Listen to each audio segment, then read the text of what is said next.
Hey guys, welcome back to my channel, Budgeting My Abundance. This is the Abundant Mama, and this is the channel where it is all about me documenting my journey to living a financially free and independent life using the zero balance budgeting system, excuse me, as well as using the cash stuffing envelope method or cash envelope stuffing method.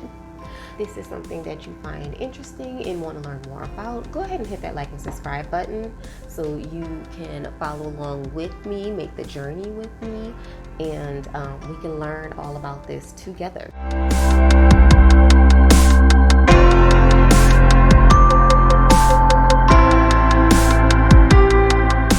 So I'm going to start with the car note, and that is going to get $73. Oh, so y'all, what y'all think? I know it's corny, dollar bills, y'all, but I wanted to put something on here. I see a lot of other cash stuffers. They usually put my budget binder or their name on it. And I was like, I was trying to find something funny, and I couldn't find one that was like funny enough, like to me. Or the ones that were funny, they were super long. And it's like, I don't want to have this long paragraph on my thing, so I just went with that. Oh, so for car note, that's going to be $73. So here's 50, 70, 1, 2, 3. So 50, 100, 50. So that's 150, 170, 190, 210, 230, 250, 270. 280, 281, 82, 83, 84, 85, 86, 87, 88, 89. So that's 289. And that is the bill for, this is for July. So I'm gonna put this here for now. Actually, I'm gonna move this over once I get to my month ahead fund. But because once June gets it, well, we're in June, but once the 14th, because that's usually when I pay, gets here, I'll be taking my funds from the month ahead that I already have, because I already paid for May. So June, this is July. June, I'm gonna just go ahead and deposit that into my bank account, and then it's gonna withdraw for that payment, and then I already have July stuffed. So next cash stuffing, I will be stuffing for August.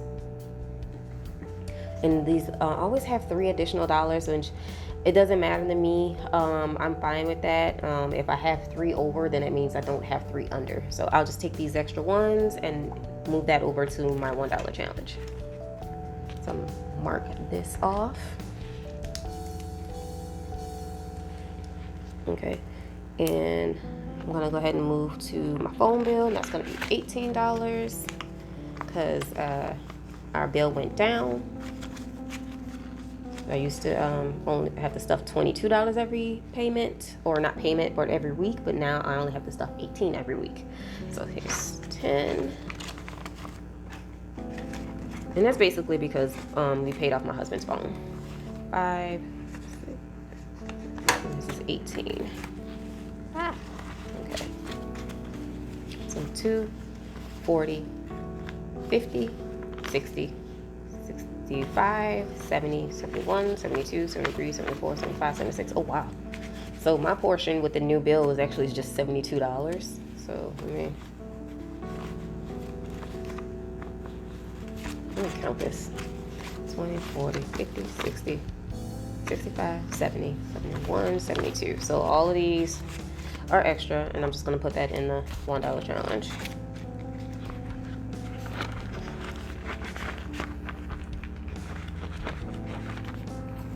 Actually, I can deposit this today because it's due next week, but it doesn't matter if I pay it early. It doesn't hurt.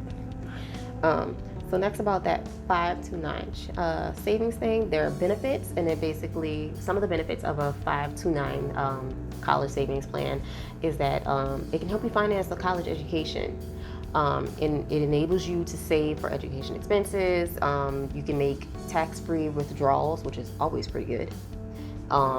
To pay for those expenses, and then it does have like a low minimum contribution amount. I know some of them, the minimum is like $25. And then, okay, So another thing about the Education Savings Plan is that it was first created in 1986, and this is when the Michigan Education Trust, also known as MET or MET, established a prepaid tuition plan. And so more about a decade later or so, it was called Section 529, and that was added to the Internal Revenue Code. And it's basically authorizing tax-free status for qualified programs for educations. And so you can actually use them for K through 12 tuition as well as apprenticeship programs and student loan repayments. So that's actually pretty cool. Car insurance is $65. Let me go ahead and add that.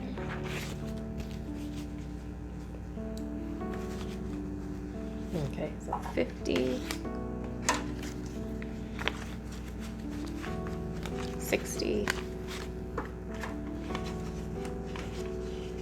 5. Now with the those plans, they are you can use EFTs as well as so I think this is the way I was trying to explain, and I was confusing myself. Those plans work pretty much like a Roth 401k or like a Roth IRA. And so you're investing your after-tax contributions in the mutual fund or similar investments. And then there are several investment options that you can choose from. And the 529 plan will go towards, it will go up or down in value based on the performance of those investment options that you chose. So pay attention to that. We're gonna count how much we have for this insurance. So that's 50, 70, 90, 110, 130, 150, 170, 180, 85, 90, 200.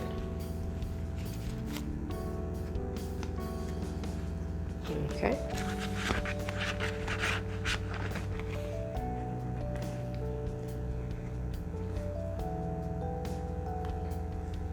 And then honestly, when I was researching this, I was researching on my phone, and for whatever reason, I can't find because I'm looking at my laptop, I cannot find the exact website I was using from my phone to actually put on my laptop, because it gave way more information. Oh, I need to take this out. I'm no longer paying cable, so I can empty that.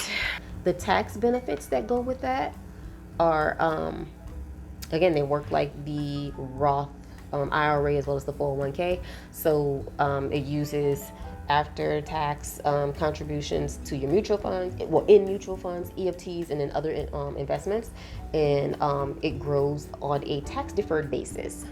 So it can be withdrawn tax-free if the money is used to pay for qualified higher education expenses. So like room and board, textbooks, things like that, tuition. There are about 30 or more states that offer state income tax deductions and state tax credits for having a 529 plan. And then they do, like, because of those tax benefits, it kind of does make it a little bit better than like a regular college savings account.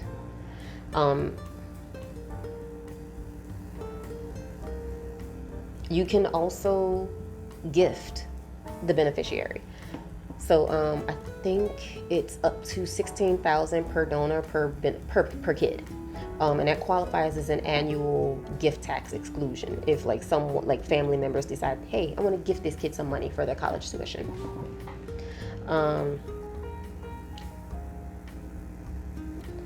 Like I said, almost every state has some form of a 529 plan, so you do have to do some research to see how your state offers that plan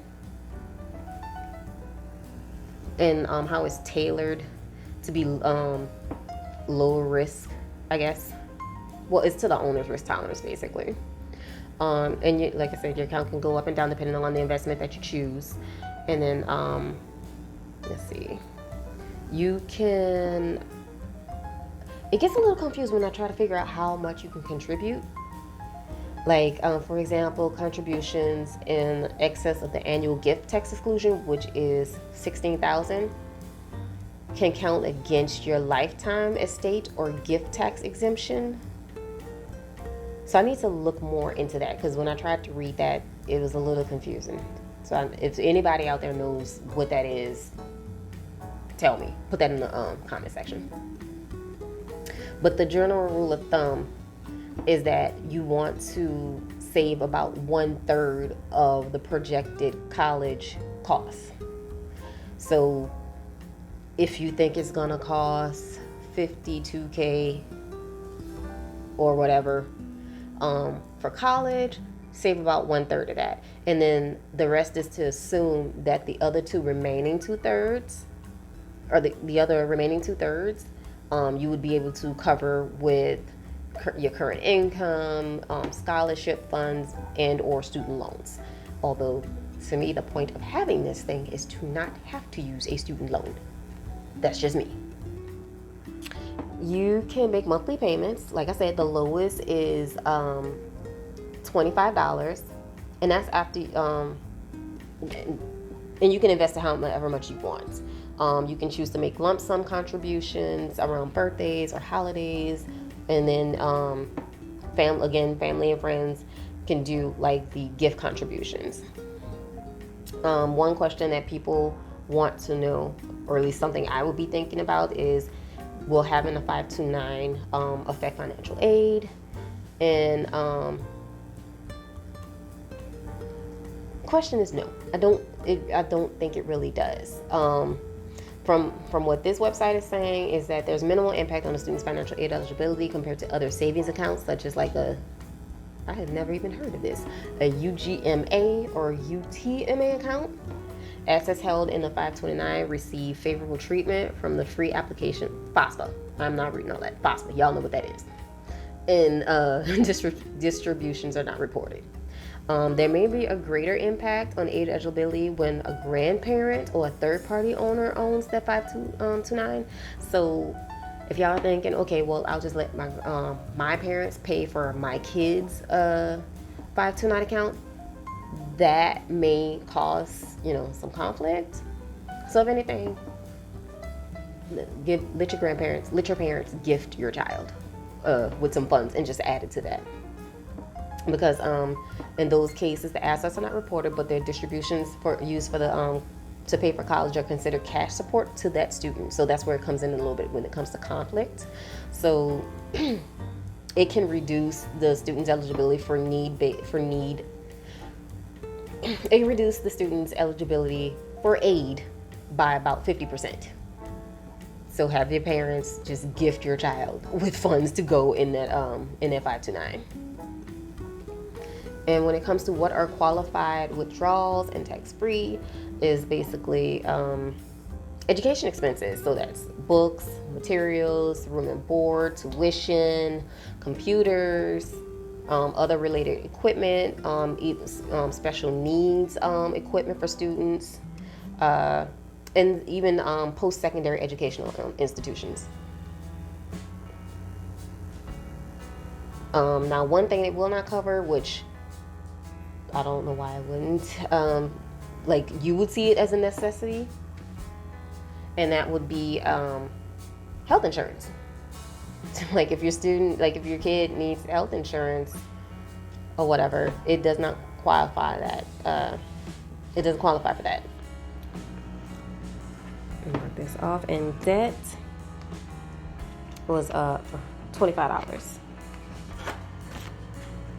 Beginning of the month, I always start off my debt with $25 because that's the minimum, so I know if anything I have that covered. And then for the rest of the month, I try to stuff between 20 to 25, maybe even 30 into my debt and just knock that off before that statement is due. Let's see, the limit. There are limits. The IRS has expanded the definition of qualified education expenses to include basically K through 12 tuition expenses as well as student loan repayments. And then there is a $10,000 annual limit on qualified K through 12 withdrawals and a $10,000 lifetime limit on student loan repayments. Now, one of the questions that I have, and I'm trying to see if I can find it, is if my child doesn't go to college. So When it comes to if your kid doesn't go to college, then there is you will have to pay income tax and penalty on the earnings portion of a non-qualified withdrawal. But there are some exceptions. So that penalty is waived if the beneficiary, your kid, receives a tax-free scholarship, if the account beneficiary attends a military academy, or if that beneficiary dies or becomes disabled. However, the earnings portion of the withdrawal will be subject to federal income taxes and sometimes state income taxes. So there you go with that one. And then another question you may have is, well, what happens if we had a lot more saved and we used what we needed, but now we have some leftover funds? So what you can do with that leftover money to avoid paying taxes or any penalties on your earnings, you have a few options, and one would be to change the beneficiary to another qualifying family member. You can hold the funds in an account in case the beneficiary decides to attend grad school later on. You can make yourself the beneficiary and go back to college, or you can roll over the funds to a 529 ABLE account, and that's a savings account specifically for people living with disabilities. And then let's see, another question you may have, and I think this will be the last one because there's a lot, is can you lose money in a 529 account? While granted you're not going to lose any funds that are unused, it is important to note that most 529 plan investments options entail market risk and invest in equities and bonds. So it's for risk-averse investors, or if you're scared to take risks, basically, they have many 529 plans or 529 plans that offer FDIC insured accounts or options where it's more of a stable value portfolio. So it's basically a lower risk, but there's also lower returns. So again, do your research and choose investments that you think are safe or that you are willing to risk your money on. And I think that's all I got for the 529 plan. Oh, I didn't even add like my things. I usually do this. Okay, so I'm gonna go ahead and stuff. That is it for that binder. I'm gonna go ahead and stuff my wallet, and then I decided to put this on here and just put Le Wallet, because again, learning all about my Cricut. I already got gas when I picked up when I went to the bank and got my money. So gas I already used. So next thing is going to be miscellaneous, and that is getting $20.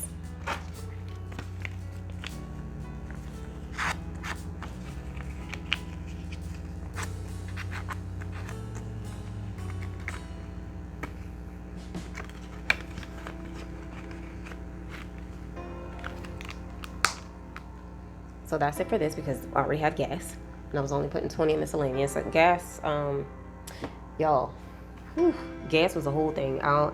Usually never let my car get that empty, but when I got to that gas station, I had 2 gallons of gas in my car left. I was moving on a prayer, and it was just me not paying attention, because normally I don't let my gas get low like that. Okay, and for savings, well, that savings is actually the emergency fund, because that's what we're doing. We're building up my emergency fund. The goal is $1,000. Here it is. So in the last video, which was my savings check-in, I think we were almost at $300. I don't remember. I'll put it in the thing at the top. Y'all can look and see. But I finished the 100, everything, because I always pull my my $1, my $5 challenge, and my rollovers, and I use that to add to that savings, and then we'll do the check-in from there. So I was able to complete the $100. So now we're working on the 75. Once we had got to that 100, we had an additional $12. So I just went ahead and added that. Again, I like to work from the biggest number down. So we're gonna work on filling up this 75, and then after that we're just gonna move on to filling in all the 50s. In my head, it makes it work faster. So for savings, I'm gonna go ahead and put $20 in here. And there really is no need to count, because the way I did it last time is the way I'm doing it now, where I'm gonna have it separate like this, and then once I hit 75, then it will join the rest. And it's just so I know where I'm at when it comes to this 75, because I don't have 75 on me. Well, the full 75.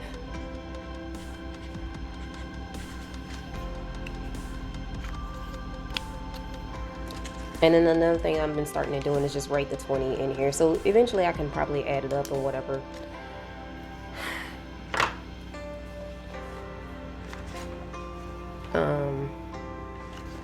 Put this away.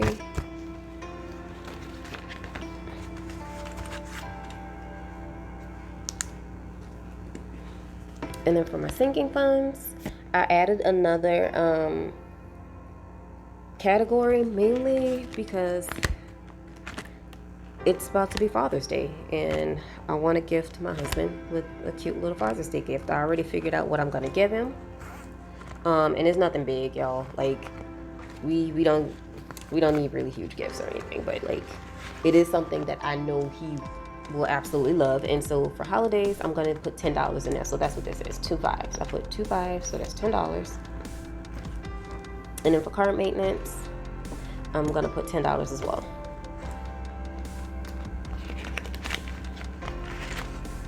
And that's because I'm saving up for tires.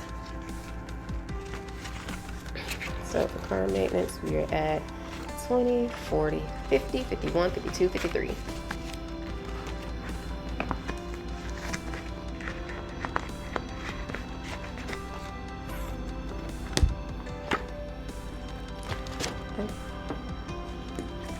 And then I'm gonna toss in these ones, and that's gonna go for the $1 challenge. I didn't have any leftover funds today from this week, so I had no rollover money. That'd be life sometimes.